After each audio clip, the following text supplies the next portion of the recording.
I'll move on to the third subject on semiconductors.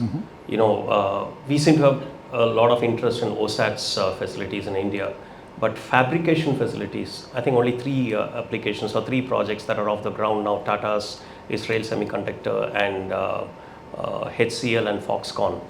How many fabs do you think India needs for its requirements?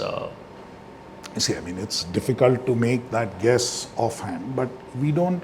I think the important thing to recognize is there are the silicon CMOS fabs, which is what the Tatas are setting up at Dholera.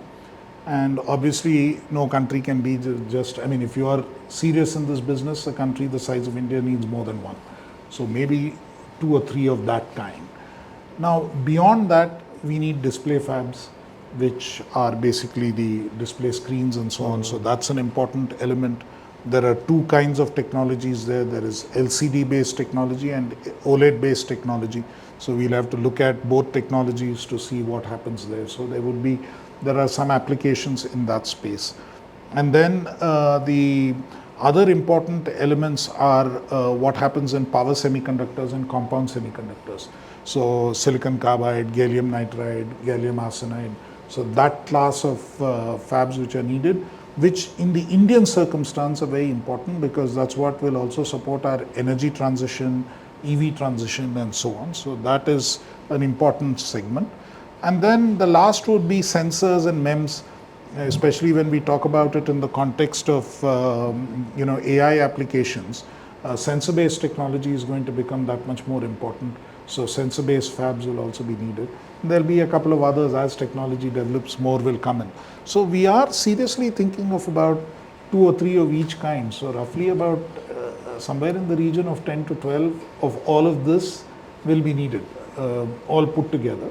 But then you see, not all of them are as expensive as a silicon carbide CMOS fab. The others are smaller and the investment sizes are smaller.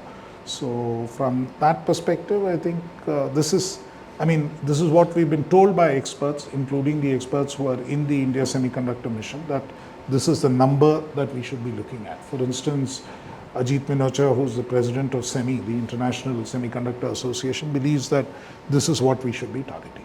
So have you received any expressions of interest or from we Indian have industry? Applications pending, but now you see also what people know is that in the ISM-1 program, the India Semiconductor Mission 1 program, the funds available for the major fabs are almost exhausted, and therefore they'll wait for the ISM-2 program to apply, and that is in the works.